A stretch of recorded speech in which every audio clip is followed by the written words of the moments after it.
Speaker of the National Assemblies, Sardar Ayaz Sadiq, Prime Minister of Pakistan, Mehbooba Shahbaz Sharif, members of the Parliament, distinguished guests, ladies and gentlemen, Assalamu alaikum.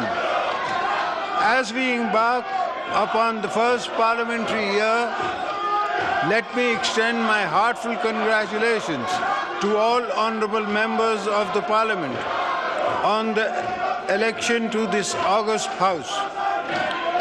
I would also like to compliment the Prime Minister and governments on their election victories and assumption of their responsibilities.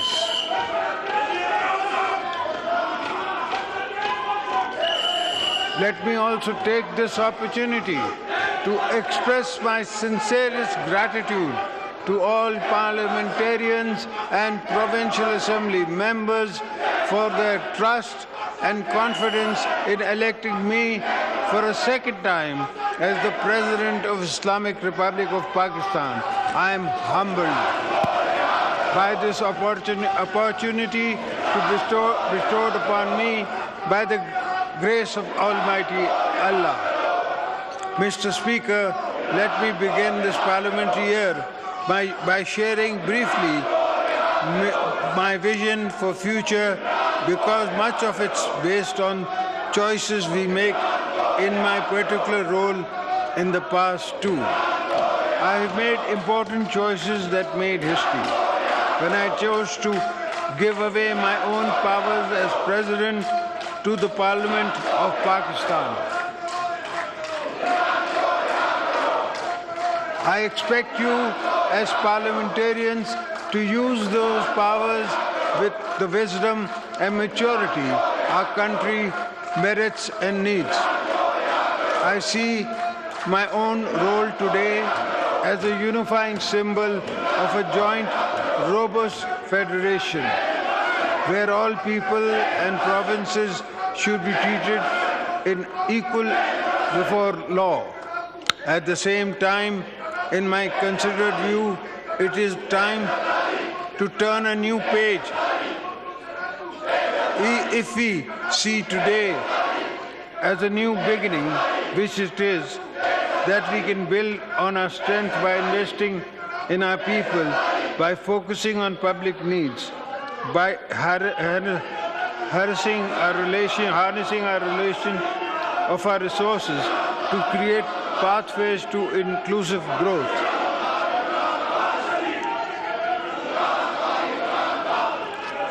I also feel that we have little time to waste. The country needs us to move on from the polarization so common now to contemporary politics. This joint house must play a leading role in rebuilding public confidence in the parliamentary process and establish a foundation for the uninterrupted sustainable development of our nation.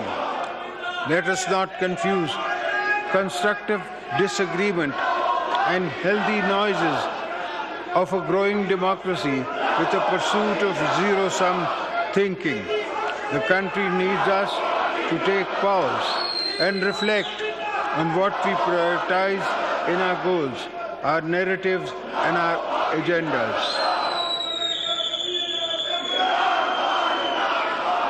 I believe we can resist the political atmosphere to reflect more light than heat if we really want to. But it will need all of us to step back and decide what matters the most. I mean all of us.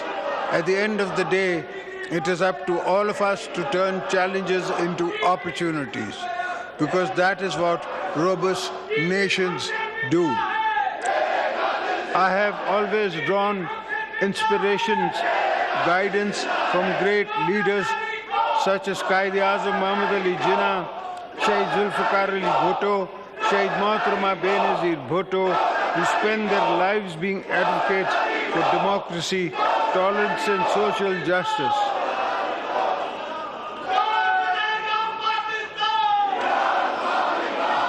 I firmly believe that by embracing the vision of these leaders, we can effectively tackle our challenges and foster an atmosphere of mutual respect and political reconciliation. The challenges we face are not impossible to overcome. They just require a fundamental of meaningful dialogues, parliamentary consensus, and a timeline implementation of rigorous reforms aimed at addressing underlying issues, both old and new. I strongly believe that in order to align our country with the 21st century, it is imperative that we move forward on reforms to promote good governance for the provision of optimal social entitlement to our citizens.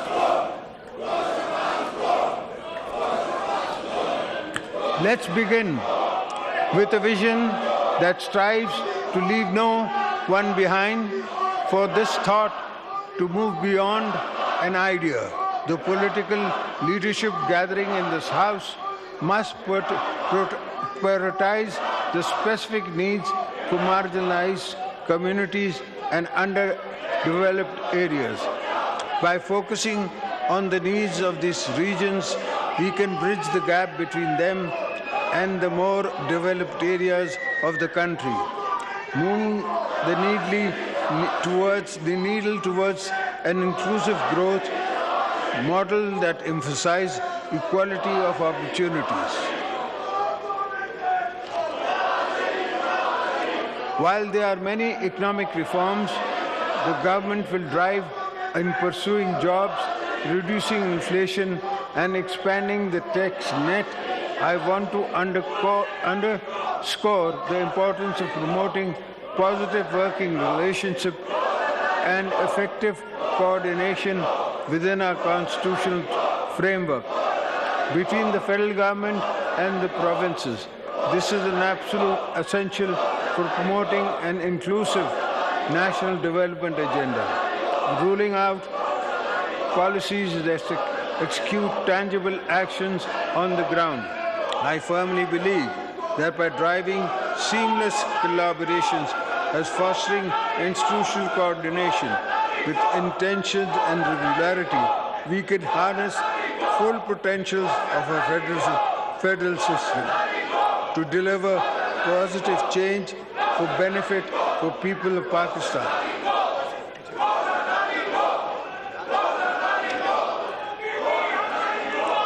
Mr. Speaker, honorable members of the Parliament, Pakistan needs all hands on deck to revitalize its economy.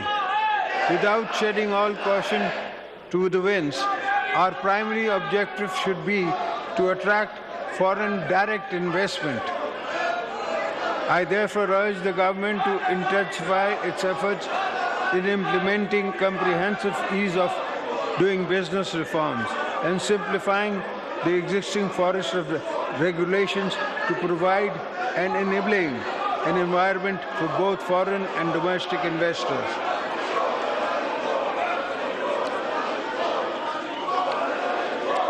I commend the establishment of the Special Investment Facility Council aimed at attracting and facilitating investment in the key sectors, which is a step forward in the right direction.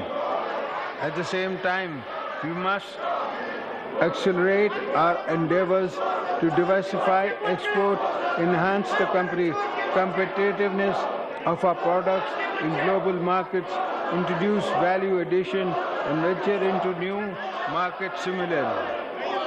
The huge untapped potential in the agriculture, marine life, information technology, textile sector should be exploited to earn foreign exchange.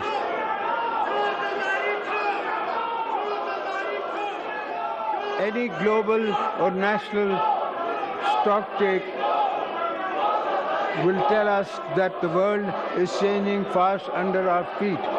Pakistan has been sincerely devastated by different impacts of climate change, especially in the shape of a catastrophic flood in the 2022, we urgently need to invest in climate-friendly, climate-resilient infrastructure to mitigate the rapidly compounding risk of climate change.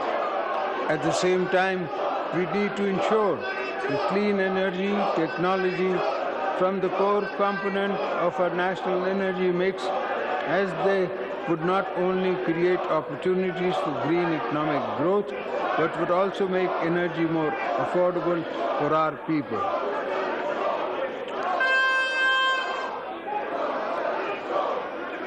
Mr. Speaker, the provision of primary and secondary education is a fundamental right, and its current state should keep all governments awake at night. We must acknowledge the fact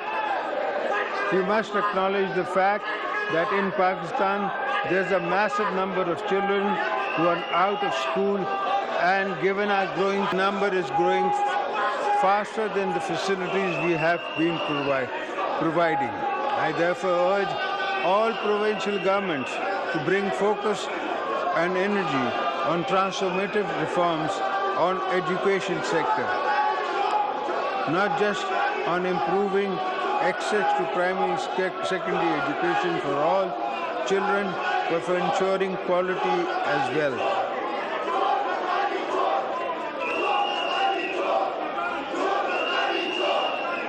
Mr. Speaker, respected parliamentarians, I am sure all agree that our health sector is in urgent need of rebuilding and scaled up expansion. Regular investments in the primary and secondary health infrastructure as well as human resources are needed to ensure that every citizen has access to quality of healthcare services and that no citizen lacks medical care. Mr. Speaker, a combination of factors has come together to create what I see as a crisis of income and food insecurity.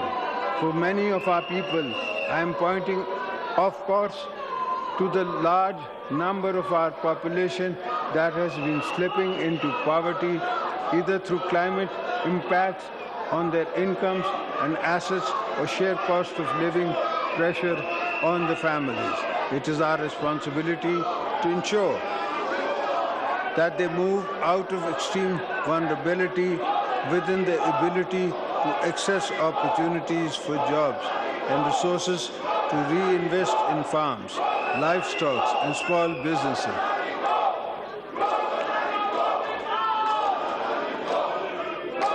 I am proud to say that I come from a political background that has rich legacy of empowering and protecting all those at the bottom of the social pyramid, including women. Shaheed Mohtarma Benazir Bhutto was a champion of women's rights and always went on extra mile in advancing women's causes, just as she sought entitlement of economically and socially vulnerable groups of Pakistan. I am very proud of the fact the Benazir Income Support Program has been providing a lifeline to millions of vulnerable women across the country, offering them financial assistance and social protection, while giving many women the incentives and seed capital to start up small businesses. I'm glad that the number of the beneficiaries of the Poverty Alleviation Program has risen to over 9 million, but we need to bring more underprivileged women into the social safety net. I am hopeful that the new government will actively work to reduce social and economic fragility while aggressively promoting girls' education and health, including programs to reduce maternal, and enhance mother and child income.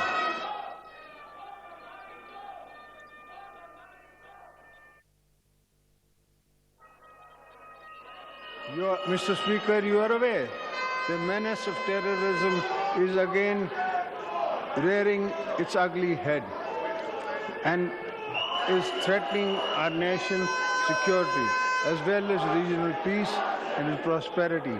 Pakistan believes that terrorism is a shared concern that requires collective efforts. We expect neighboring countries to take strong notice of terrorist groups who are involved in launching attacks against our security forces and people. Today I reaffirm the nation's resolve to eliminate terrorist elements. My late wife, the twice elected Prime Minister of Pakistan, Mohtarama Benazir Bhutto Shaheed, gave her life standing up to terrorists, so you will never find me wanting in building the unity and the momentum behind such an effort.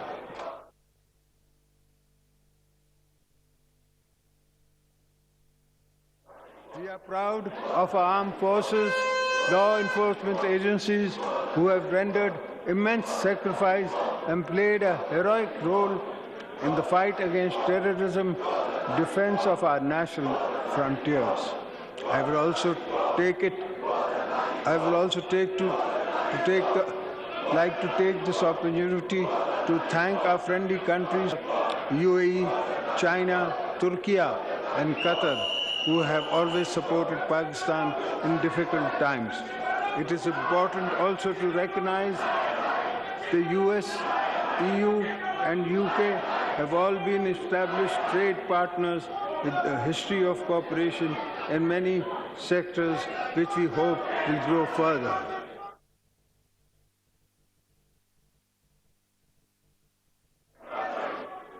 I extend my heartfelt gratitude to China for its unwavering support to Pakistan in various fields and enduring strategic all-weather friendship between Pakistan and China is a cornerstone of stability in the region. We remain steadfast in our commitment to collaborate with China to advance our shared goals and fostering regional peace, promoting connectivity, ensuring prosperity, and maintaining stability, which includes completion of the China-Pakistan Economic Corridor. We will not allow hostile elements to jeopardize this vital project or undermine the strong bond between our two nations. We will take all necessary measures to ensure the security of our Chinese brethren and sisters. Before I conclude, I must remind the world of the unsung sacrifices of our Kashmiri brethren, their ongoing struggle for the freedom of Indian illegally occupied Jammu and Kashmir. The revocation of Article 370 and 35A is part of India's strategy to reduce Kashmiris Muslims to a minority in our own homeland. Pakistan rejects the one-sided India action and calls upon India to reverse all illegal measures taken on or after 5th of August 2019. I assure our Kashmiri brothers and sisters that Pakistan will continue to provide moral, political, diplomatic support to the people of occupied Kashmir until they get the right to self-determination. Pakistan believes that the key to durable peace in South Asia is the resolution of dispute in accordance with the United Nations Security Council resolution. Similarly, we are deeply concerned over the tidal wave of indiscriminate killings of innocent Palestinians, the large-scale genocide committed by the Israeli forces. Pakistan strongly condemns the brutality and impunity of occupation forces and remains steadfast in principled support for the establishment of an independent and viable state of Palestine based on the pre-96 borders as Al-Qudus al-Sharif as its capital. Mr. Speaker, honorable parliamentarians, I have complete faith in the capability of our political leadership, public institutions, civil society, and youth to successfully overcome the multiple challenges facing our nation today. This is based on my unshakable belief in the citizens of people, knowing that whenever we unite to make common cause, we deliver on our promises. Today, too, I believe we can pull together to draw on our moral political capital in steering our country out of its complex but not impossible social climate and economic challenges.